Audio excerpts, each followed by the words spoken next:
I get being disappointed with how Lewis Cine's career has started, getting hurt and all, but a lot of you have quit on him. And I'm here to tell you maybe you shouldn't do that. Welcome to the Locked On Vikings podcast. You like that on 3, 1, 2, 3, you like it! You are Locked On Vikings, your daily Minnesota Vikings podcast, part of the Locked On Podcast Network, your team every day.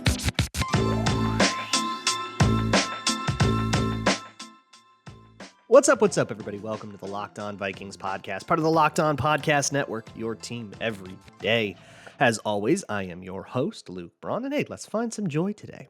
You can find the show wherever you find your favorite podcasts, whether it is a regular podcast app like SiriusXM, we partner with them now, or YouTube, or Amazon Fire, or Roku. Just download the Locked On Minnesota Sports app. And a special shout out to those of you who do listen to this show every single day. My hashtag everydayers.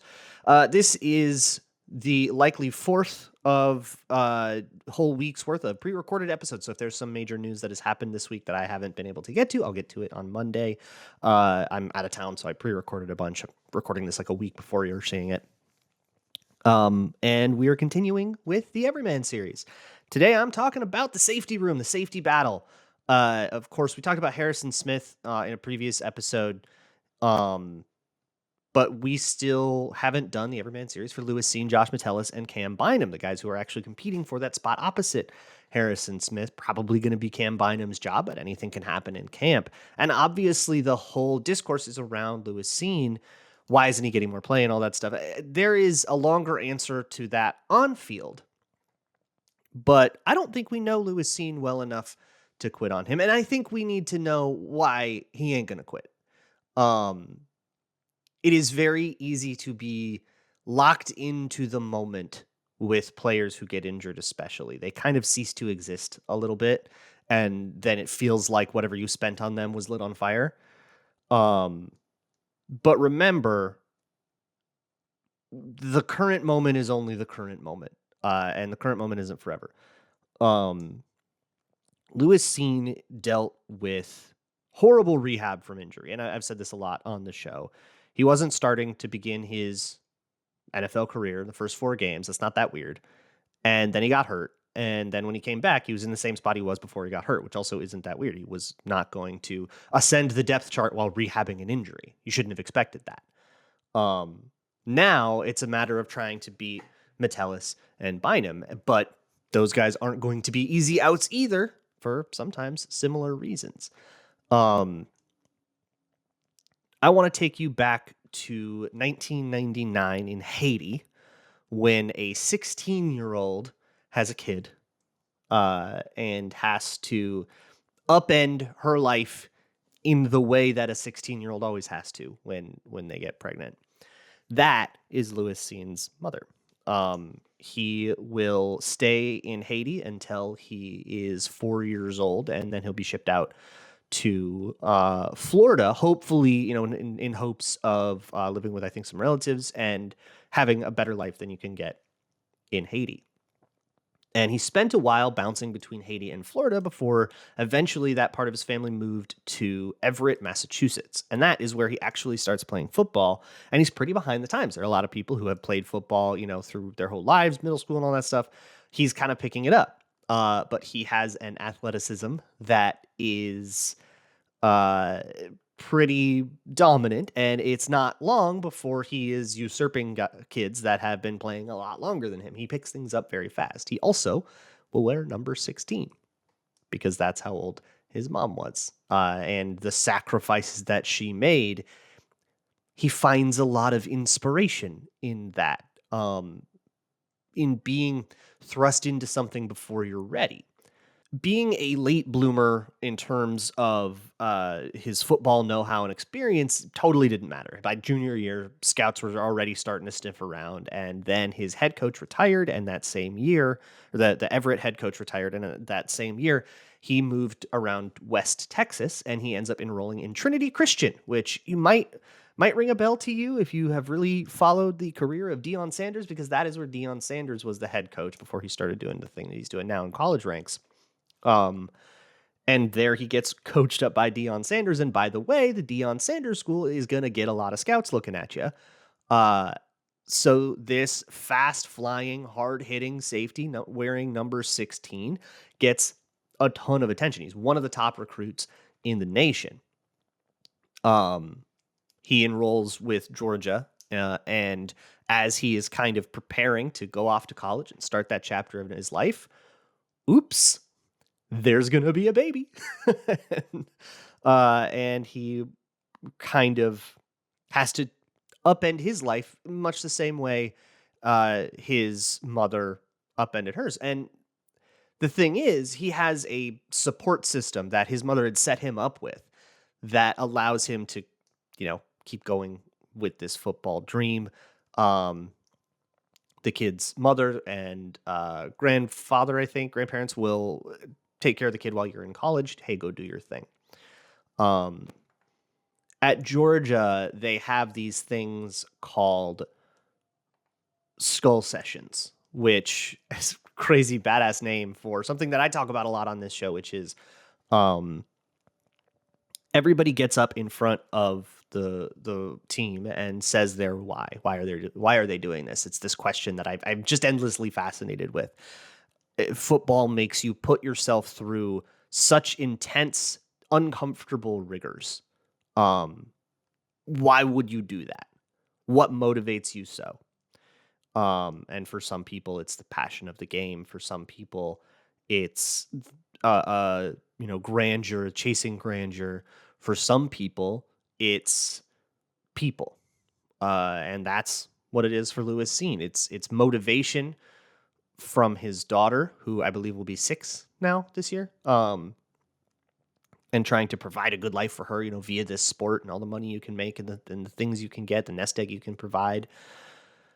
You can give her a good life if you just work hard enough, right? And then there's also inspiration because his mom gave him a good life. I got to pay that forward.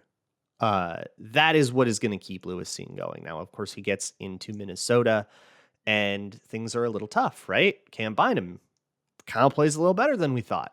And then there's also Josh Metellus playing a little better than we thought. Suddenly that room is a little bit tougher, and we kind of all assumed that Lewis Cine would be the starting guy. Meanwhile, he's out also kind of picking stuff up at the speed he's got to pick stuff up at. And hey, a lot of people on that defense struggled to pick up that defense, and that's kind of a problem, right? That got a bunch of people fired. But he will be a special teamer for the first 4 weeks. Again, that's not that weird. There are guys that won't play at all their first year and then come out and be, have that breakthrough and then suddenly be there. Or, sometimes you get drafted and one guy's there for one last year and then you go. I mean, look at somebody like Alexander Madison starting year 5, right? Somebody like KJ Osborne. We didn't think he would make the team his second year. Now he's front runner for wide receiver 2 until Jordan Addison overtakes him. Even Justin Jefferson didn't know the playbook until like week 8. And don't take my word for it. That's Kirk Cousins. He said it in a press conference, like for everybody. But things got so hard for Lewis Cine when he goes to London and he steps weird on a punt return and he gets a compound fracture in his leg. Now, for those of you who don't know what a compound fracture is, forgive you for not knowing that because it's gnarly. That's when the bone comes out, or at least is visibly like poking up, like tenting the skin. It's gnarly. It's horrible. And rehabbing that, for one, it can be like the next 12 hours are really, really touch and go, where that's where you're really susceptible to infection and all kinds of bad stuff. Once you get out of that, then it's, rehabbing a broken leg. All of that momentum, we talk about inertia a lot, is now disrupted, no matter what he was as a prospect. It's now about catching up, and it's now being a rookie essentially again. I mean, there's no way that anything that happened in Lewis Cine's rookie year can help him, right? He struggled to learn a scheme that the Vikings aren't running anymore. Outside of your kind of bog standard, just getting used to the speed of the game stuff, getting used to being in an NFL facility and the intensity of practices and stuff like that. It's a totally different world. And the role that he has will be different. We'll see what happens over the course of the year. But Lewis Cine will never give it up. He has too many reasons to try to make this work, to not tried, but to make this work, to force the issue, it would be unwise of you to count him out after just 4 games in the league and a compound fracture. I hope that is not too much to ask. But that safety group is full of a bunch of dudes. We've got a should be but won't be Hall of Famer in Harrison Smith. And then, of course, Metellus and Bynum. And so we are going to go through their entries in the Everyman series as well. Right after I tell you about America's #1 sportsbook, it is FanDuel. And FanDuel's got a pretty cool promotion going on right now. If you go to FanDuel.com/lockedon and you sign up, you make your first bet, you can get up to $200 back in bonus bets just for making that first bet. They will match you tenfold. So you put in $20 in a first bet, they will give you $200 in bonus bets up to that much. You put in $10, you get $100 back in bonus bets and so on. Whatever that is, you can place that on whatever. On MLB, go bet on a Twins game or something, or you can gamble on yardage over-unders now are up. Justin Jefferson, 1,400.5. So if you think that this will not be the worst season of Justin Jefferson's career receiving yards-wise, you can go bet on that. You can also gamble on like over-under 8.5 wins, NFC North Division odds, whatever it is you decide. You can find all of that on a safe, secure, and very easy-to-use app that pays you out instantly when you win. That is FanDuel, FanDuel.com/lockedon to claim those bonus bets up to $200 worth of that. Once again, that is FanDuel.com/lockedon. FanDuel, make every moment more. Thank you so much to my hashtag everydayers, those of you who do listen to this show every single day. I appreciate you so much. I want to take you now to a dorm room in Michigan, about 2015, the one that Jabril Peppers lives in. Jabril Peppers, not a Viking, but this comes around. A whole bunch of recruits from South Florida are touring the University of Michigan, deciding where to commit. They're all going to commit together. They are best friends. And they arrive in Ann Arbor, and they basically immediately go up to Jabril Peppers' dorm because they're all planning to play a little bit of 2K15, maybe a little bit of Madden. If you ask these 4 who will all commit to Michigan, you will get lots of different answers as to who is best at those video games. I will respectfully stay out of it. But there is a camaraderie to it. There's this competition, this kind of relaxed energy. There is some kind of, there's a team vibe, I guess, that comes out right away to all 3 of these kids. And they were pretty close to committing to Michigan already, but that's sort of what is the kicker. Those 3 guys are Devin Bush, who you probably remember from the draft a couple years ago, Devin Gill, and Josh Metellus. Metellus took a pretty weird path to meeting the 2 Devins. He went to school in Dodd County, Miami area. He excelled in math in particular, and he was put in sort of like some advanced programs. In particular, there is a school called Flanagan, and he was part of a scholarship mentorship program for like middle school age kids that when it was time to go to high school, it said, if you go to Flanagan, you join this particular math class, you might be able to graduate early. So his parents talk it all out, and they decide that they're going to do that for like academic reasons. And on the football team in Flanagan, there are a couple of kids who were best friends from, kindergarten or whatever, in Devin Bush and Devin Gill. And those 2 kids, they were like the best players on the team, and they kind of kept to themselves, not out of like a sense of exclusion or whatever, but like nobody else could really keep up with them and how hard they worked and how hard they ran and everything like that. So they sort of had this air around them. Josh Metellus walks right up to them, strikes up a conversation, and to the surprise, I guess, of the parents of the Devins, this new kid is keeping up. And suddenly a duo becomes a trio. And if you ask those parents, they're like, oh, okay, yeah, this kid's real. Like, that's all they need to know. Like, oh, they can keep up with these kids? Okay, he can play. The boys throughout high school would spend every single waking minute together. They just became attached at the hip. They would like meld into one person. They have like the same mannerisms. They have the same workout habits. They have the same dreams, same goals. They go to the same college, and they end up going to Michigan. Eventually, all of them go in for their chances at the NFL. Of course, Devin Bush first rounder, but for Josh Metellus, He's a 6th round safety, perhaps a little bit overlooked, as he was drafted in the year the Vikings drafted like 15 players, and he was kind of just one of a bajillion draft picks. And mostly he plays a special teams role. But if you listen to like Devin Gill's dad, that's not going to be an issue for Josh Metellus, because the work ethic, that's the easy part. That's the given. Being a special teams dirty work guy is not the kind of thing that's going to bother Josh Metellus at all. And he takes a lot of pride in that role throughout the first couple of years of his career. And that's really all he's doing. He's, roster bubble, got to make the team every year, got to earn my keep. Right. And somewhere along the way, I mean, Josh Metellus' ability to establish true relationships is a theme throughout all of this, because if you ask people now, he is like a leader. Even though he's not necessarily, when you think of, if you were to try to guess the Vikings captains and you didn't know beforehand, you probably wouldn't put special teamer third safety Josh Metellus on the list. But lo and behold, if you remember when Brian O'Neill went down last year, no longer active, they needed to replace him as a captain. And Josh Metellus didn't even think that everybody was going to vote for him. He got nearly a unanimous vote for captain, and he was kind of overwhelmed. I don't think he realized just how much he had grown to mean to this team.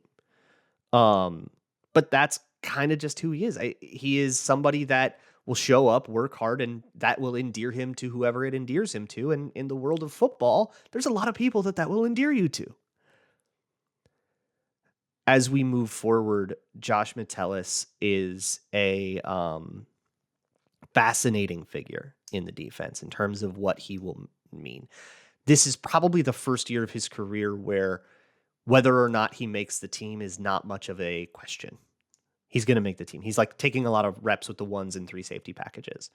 And the 3 safety package, like the third safety is probably in the same category as like a nickel corner or a third down defensive lineman, your Jonathan Bullard or whatever, in that it's like basically a starting role. It's just rotational depending on the sub package, or like third wide receiver or CJ Ham, that kind of level. And it seems like Metellus has a grip on that role. As well as Lewis Cine can play, there is a status quo here that Metellus has established. And to some degree, it's sort of Metellus' battle to lose. If you have the hold on that job, all you got to do is play fine, and they never really see a reason to replace you, and they never upend that status quo. That might be where Josh Metellus is. It is truly the strongest his NFL career has been, and that is earned by a guy who works noticeably hard, doesn't ask you to notice it, and builds meaningful relationships with everybody he comes across. He is definitely somebody that the Vikings want you to know more about and want you to know better. And I'm excited to see what they put forward. There is one other guy in that safety room, the guy who will probably get the starting job, and that is Cam Bynum, who had a long way to go to make it to where he's made it now. But you would be remiss if you didn't call it an earned position. Some more around Corona, California. One Curtis Bynum has his son in Pop Warner football, and after the practices, he's got him running hills.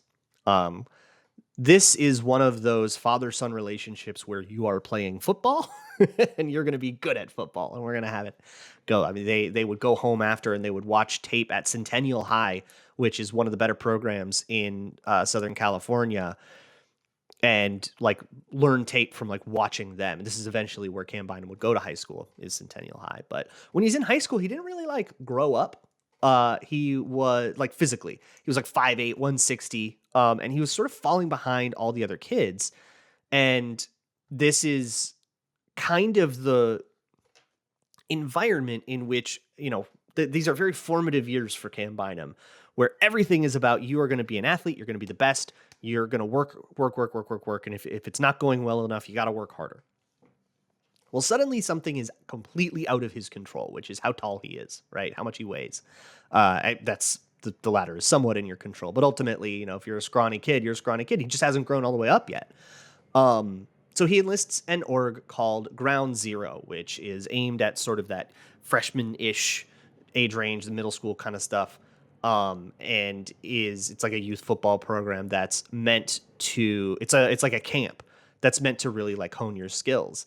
And it is a nightmare to be a part of. It is grueling. It's up at 5:30, practice, or it's wake up really early to work out before school, do school, then practice, and then work out again after practice.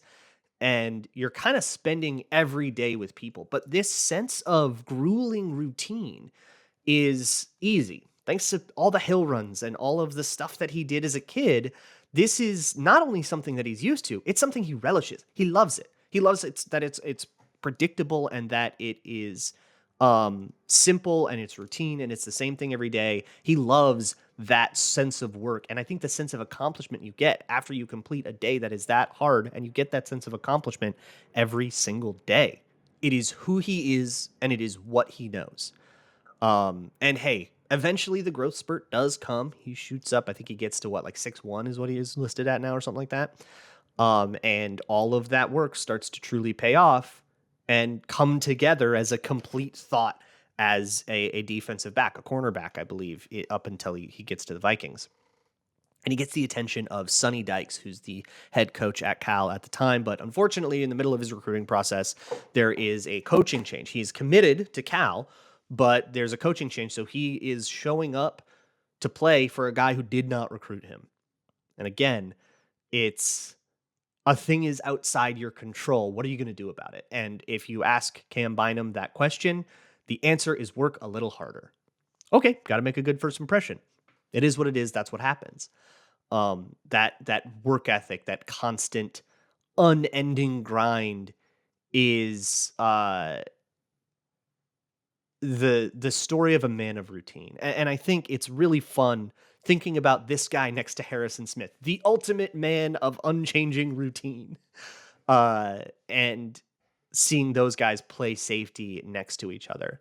Hey, why mess with it when it's working? I will stay in my routine. I'll work really hard. I'll make a good first impression. He was really worried about making like a good first impression with the new coach.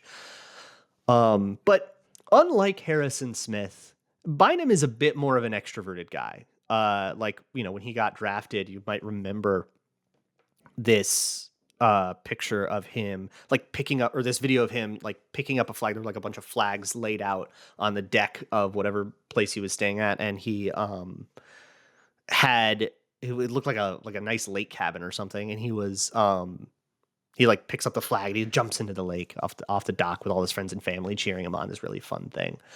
That big like infectious smile after he gets that game-winning interception against the Jets last year. And you might remember he's got that big Philippines flag on his back and he's running around just grinning ear to ear. Look, there are not a lot of Filipino-American players in the league. So for him, that representation is a really big deal. And that has been the driver of his My Cause, My Cleats thing, which a lot of players, that gets very personal. The Philippines was recently hit by a pretty gnarly typhoon that left like 200 people dead and like 30,000 people displaced. I believe, check me on those numbers, but he has spent all of his philanthropic effort, all of the time he has to do that kind of thing in the NFL, on helping those people find refuge or whatever it is that they need. Kind of opening the door, I think, in a more vague, sort of esoteric sense, opening the door for other Filipino American players to feel like they can make it too. I think when you don't see a lot of people in the NFL who look like you, it's kind of hard to imagine yourself in it. I mean, that's sort of the case with all things in representation in all media and all that. I mean, that's a very well documented phenomenon. And so Bynum's kind of taking it on himself to try and carve a public and easily recognizable path for kids that grow up looking like him, as long as they're willing to get into that routine and do the work.